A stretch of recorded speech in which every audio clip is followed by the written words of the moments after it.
तो अल्लाह की जगह किसी और को मानना, ये तो शिर्क है और आपने सही कहा है। बट इसके अलावा ये भी शिर्क है कि जब हम अपने नफ़े नुकसान का वजह किसी और को समझते हैं जो कि अल्लाह के कंट्रोल में है।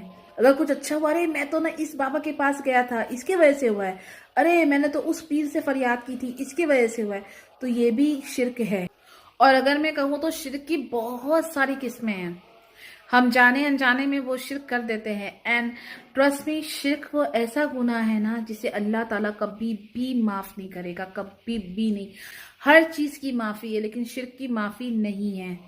चलिए एक छोटा सा एग्जाम्पल देती हूँ। काली बिल्ली का रास्ता काटना, पता नहीं क्या होगा, चप्पल उल्टे रखे हैं, शाम को घर झाड़ू मत दो, रात को नाखून ना काटो, ये सारी चीजें अगर हो तो कितना अशुभ है। ऐसे बहुत से लोग सोचते हैं और ये शिर्क है, क्योंकि ये पूरी कायनात का कंट्रोल किसके हाथ में है? कौन कंट्रोल करता? ऑफ कोर्स अल्लाह सुब्हानो ताला।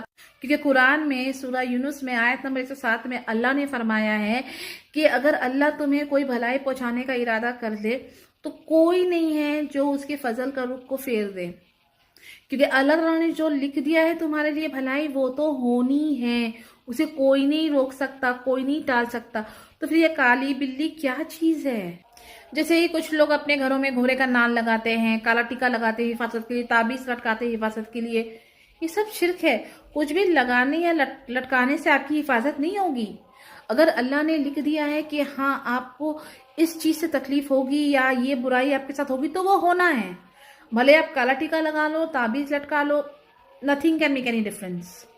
जैसे कुछ लोग मज़ारों पे जाते हैं, बाबाओं से मांगते हैं, घर में चिराग जलाते हैं और मज़ार पे वो धागा वगैरह बांधते हैं, ठीक है। ये भी कहते हैं कि ना क्योंकि वो शायद कुछ बाबा हैं तो उनकी सिफारिश से ये सारी चीज़ें हो जाएगी।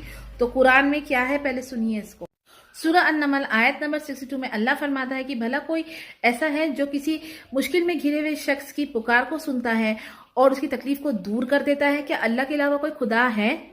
ये जरूरी नहीं कि अगर आप अपने दोस्त से हेल्प मांग रहे तो वो शिर्क है, नहीं वो शिर्क नहीं है। अगर आपका दोस्त जिंदा है तो आप उससे हेल्प मांग सकते हैं और ये अल्लाह के दिए हुए असबाब है। इसको आप सूरह अल-माइदा आयत नंबर 2 में पढ़ सकते हैं।